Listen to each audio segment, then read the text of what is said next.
right, Junkie Nation, Gorgeous George and Goze here, delivering another MMA superstar. This time it's Bellator flyweight champion Ilima-Lei Macfarlane. Hey, champ, how you doing?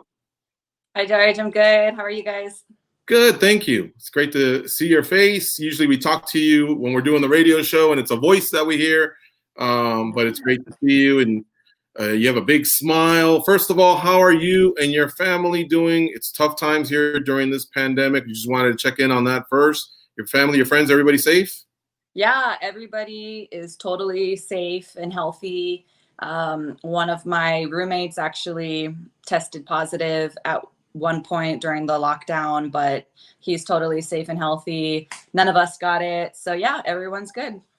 Oh boy, how scary was that? A roommate, huh? So like, did you have to track back and think, wait, when were we in contact or passing each other in a hallway? Yeah, it was crazy. We were actually with him that entire week, having dinner every night. So it was kind of odd. We were like, oh, well, we for sure have it then, but we got tested and it was negative. So that was a relief. And we ended up going on a road trip while he quarantined at home. And yeah, so it all worked out in the end. Did he, I don't know if you want to put his business out there, but did he have a rough go of it, or did he kind of have the more mild symptoms? Very, very mild. He actually didn't have any symptoms except for he said that he could feel something in his chest, like a kind of a burning sensation. But other than that, he was totally fine. He was, going for runs, surfing. He's very fit. And we're all, fit and athletes and young. So yeah, he wasn't affected by it at all. So Ilima-Lei, you've defended your belt 4 times now. That's up there with some of the greats in the sport of mixed martial arts. You have company like Chuck Liddell, Frank Shamrock, Matt Hughes, Tyron Wood. There's a lot of names up there that have reached that point of defending 4 times. And then you work your way up, to some of the ones that have had, longer runs, more title defenses, like the Chris Cyborgs, Goze, all those GSPs. You know the names. But talk about that. Talk about not just, we know your road to the title because we've interviewed you many times, but each one of these title defenses, how do you come away with them? There must be some satisfaction. You're still at the top of the hill. You're still the queen.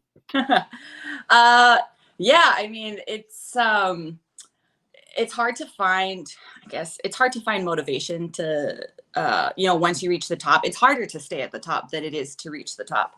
And it's almost as if sometimes I feel as if, okay, I've already accomplished everything that I set out to do, so time to move on.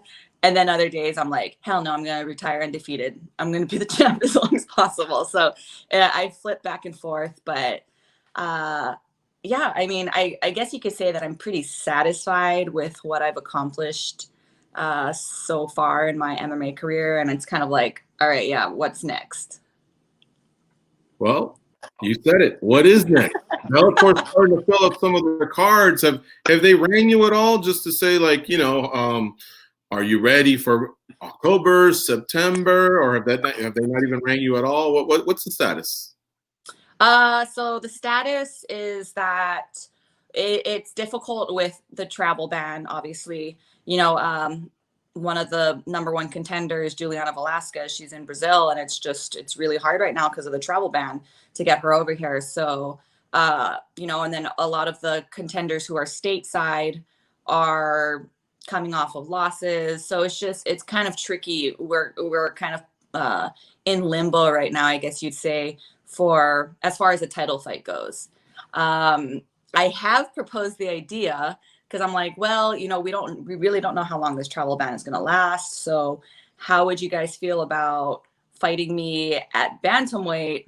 That way people won't, for lack of a better term, like get their panties in a twist, that Juliana's not fighting for the belt, or just with the whole title stuff, like, why don't we just fight a bantamweight fight against a stateside girl, at least to keep me active and give me a fight during 2020. So we're working on it. I know they definitely want to fight me once in 2020, at least once.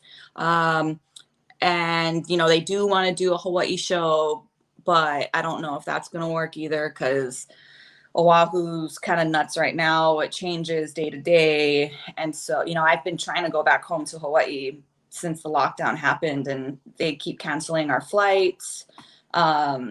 So yeah, it's kind of insane right now.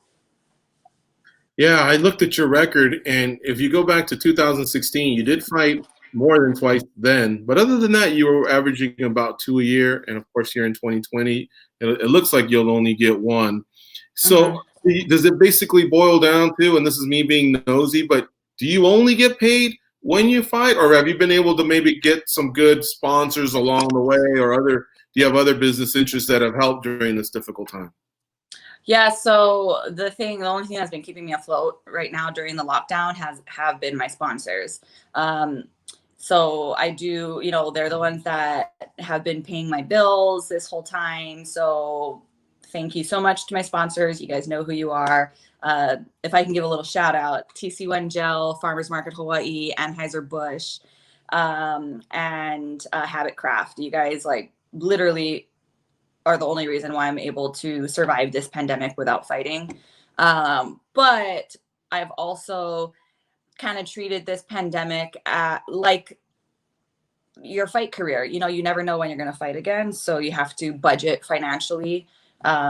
So yeah, I did have some money saved up in the event that, something crazy would happen and I wasn't able to fight. So that was, I was kind of saved by that as well. But yeah, I mean, my bread and butter is my fight purse. So hopefully I do get one, again in 2020.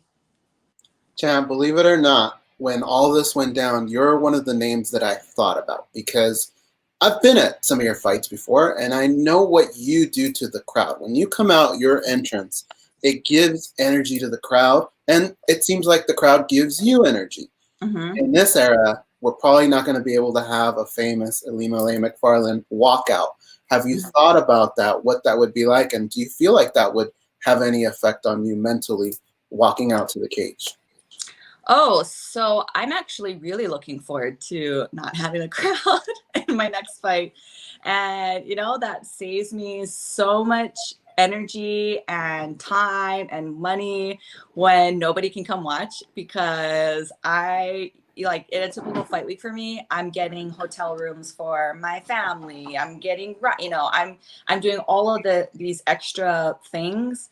So I'm really looking forward to not having a crowd there. And although, yes, I do put on these elaborate walkouts, it still takes time and energy that goes into it. So now I'm stoked to have a much smaller scale, just get in there, get the job done. I'm excited for that. I think we're going to give you a pass on this one, but we hope it doesn't go away completely because those are awesome. We love it. Oh, for sure. Yeah, don't worry. I have a lot of ideas cooking for future fights, but yeah, it'll be nice to take a little break from that. I hear you. Okay, when we were talking about possible challengers, and you're right, a lot of the roster overseas, it's difficult to bring them in. A free agent right now, Paige VanZant, potentially could end up in Bellator. What would you say to a matchup with her? Do you welcome her to that stable? Do you think it would be fun and a good fit? Yeah, I think that she would bring really good publicity to our division. And, would I necessarily say she should get a title shot right off the bat? Of course not. I don't think so at all. But for future matches, yeah, that I would totally welcome her. I think, yeah, she's a smart girl, and she's gonna go where, I heard she was going to bare knuckle boxing, but I don't even know if I could say that. But yeah, I think that just go where she's going to be treated well and paid well. Would you ever bare knuckle box? Would I ever? Yeah. I think obviously after I'm done with fighting MMA, I would totally love to do a bare knuckle boxing match. But I would rather do a professional boxing bout first with gloves on before I do the bare knuckle boxing. what are your goals that are left in your career? You know, you're undefeated. You're a world champion. You've got to fight in your home state. You've got these title defenses that we talked about. Do you have like either an age in mind or a certain number of fights, a certain number of title defenses? Is there something that you'll know maybe when it's time that you want to leave, or have you not even thought about it? Oh, I've definitely thought about it. So my plan right now is to finish my contract, my current contract, and then to start having babies after that. So like that's my plan. But you know, like I said that when I was 25 when I first signed. I was like, I'm only gonna fight for 3 years and then I'm gonna be done. You know, like 5 years later, I'm still fighting. I said I had wanted babies by 30, but you know, now I'm like pushing that date further. So right now I would like to finish out this contract and then start a family. But again, I'm not going to know until I actually get to that point.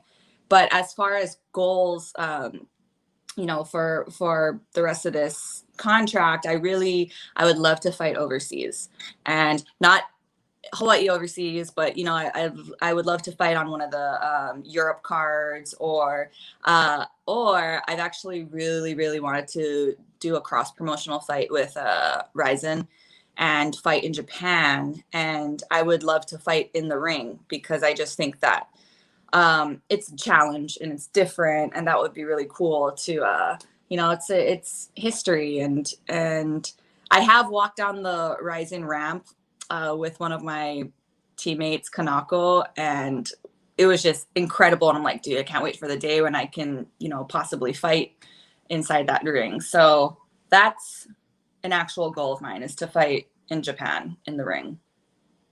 I don't know if you ever get asked this, and I don't know if you've ever answered it, but do you see yourself for sure as you'll be a career Bellator fighter, or could the opportunity present itself that when your contract does run out, you would explore options, primarily, of course, the UFC? So like I said, I really do want to start a family really soon, and I just don't see myself coming back from that, because you know, I feel like I'm going to be starting a new chapter in my life, and not to say that, like, you know, moms can't fight. We see so many examples of mothers fighting, you know, some are coming back 3 months after giving birth, you know, but that's just not something that I envision for myself. And, you know, I want to move back home to Hawaii. I want to start a gym in Hawaii. So I have all these other business ventures and personal ventures that I want to explore after I'm done with fighting. But again, never say never. I mean, maybe one day I'll come out of retirement, and but I'm still totally Bellator through and through. You know, I'm very extremely loyal to them, and I have a feeling that if I were to come out of retirement, then they would welcome.